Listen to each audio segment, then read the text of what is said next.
the real Hillary Clinton. The former Secretary of State has long touted her history as a champion of women's rights. Over the past 25 years, I have worked persistently on issues relating to women, children, and families. It is a violation of human rights when individual women are raped in their own communities. It is a violation of human rights when a leading cause of death worldwide among women ages 14 to 44 is the violence they are subjected to in their own homes by their own relatives. But newly unearthed audio tapes throw that claim into question. They're of Clinton in the 1980s discussing a case she took on as a young lawyer in Arkansas, the one in which she represented a man accused of raping a 12-year-old girl. Here's Hillary in her own words, laughing about how she helped get this convicted child rapist a reduced sentence.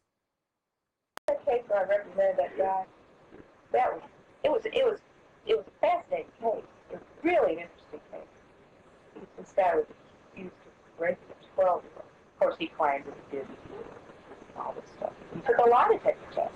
I had to polygraph, which he passed, which forever destroyed my faith in polygraphs. How did it turn out? Oh, he plea bargained. We got him off. It was time served in the county jail. He'd been in the county jail about 2 months. The 12-year-old victim is now 52, and she claims Clinton went to great lengths to discredit her and, quote, took her through hell. Dana is a former prosecutor handling rape cases, child abuse, sexual assault cases. These are some of the most egregious and violent crimes that can be committed against women and children. Hillary Clinton made a choice. She was not a public defender. She took this on as private counsel and elected to represent a man and get a reduced sentence for someone who raped a child. How does this sit well with the message she's trying to communicate that she's for women and this is something she's passionate about? Well, I think that most women that support her are inclined to do so ferociously, and they are very loyal to her, and they will find some sort of way to rationalize this in their minds. They might say, well, she was just being a good lawyer. I don't know what they'll be able to say about it. One of the reasons this is happening is that Hillary Clinton is trying to have it both ways for almost too long. This actually has been known for some time, but it had been repressed by other news organizations. The Washington Free Beacon's Alana Goodwin finds the tape, she does the reporting, she puts it out there, and then what happens yesterday? The University of Arkansas bans the Washington Free Beacon from coming back because they forgot to fill out a certain form that they needed to fill out. Yeah, so I hope that women are going to be smarter and intelligent and say, listen, this is inconsistent with what she's been telling us. Who should I believe? Which is the real Hillary Clinton? The one back then taking cases on, voluntarily choosing to represent a child rapist? That's a big choice. You're pro-choice, Hillary? That was a choice she made. This is my problem with it. It's worse. It's just such an egregious crime. This actually gets even worse. If this is true, according to Smoking Gun, according to Daily Beast, Hillary Clinton. There's some sources for you. Daily Beast, you don't like that one? Don't like any of Okay. Anyway, Hillary Clinton says she knew the guy was guilty, yet she still defended him and got him off, quote, got him off with time served, ha, ha, ha. Now, why does that matter? Because you look at Hillary Clinton, if she wants to run in 2016, do you want someone who feasibly could be sitting in the Oval Office making decisions, who could laugh about getting off someone she knew was guilty on some sort of legal technicality? That's not the kind of leadership I want. That's not the kind of character I would want my president to have. Yeah, well, it's a moral choices issue. It's an ethical issue. It's one of integrity.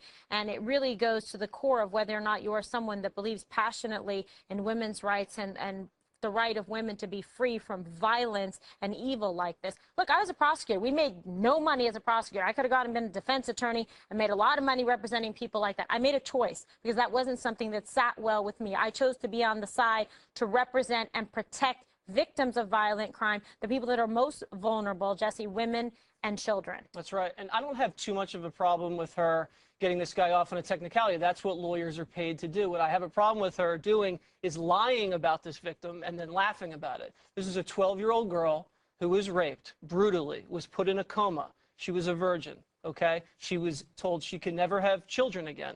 And what did Hillary Clinton do to this person when she said, this girl seeks out older men? She said, which is a lie. She said this person is mentally unstable. Also a lie. She said that this girl had made up rape claims before against people. That was a lie, okay? Hillary has a problem with unethical behavior and lying. We know this about her. Remember, she was terminated from the House Judiciary Committee investigating Watergate for unethical behavior.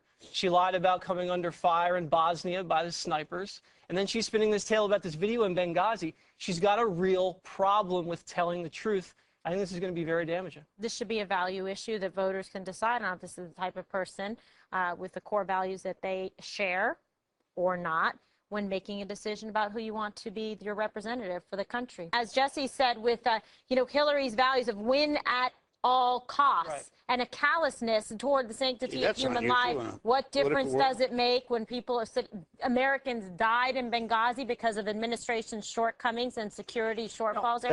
She stood in front of 4 draped caskets at Andrews Air Force Base and blamed the video, knowing very well that whole Benghazi situation was not a protest. This has been the most scrutinized. What did you just say, Porter? Okay, Bob.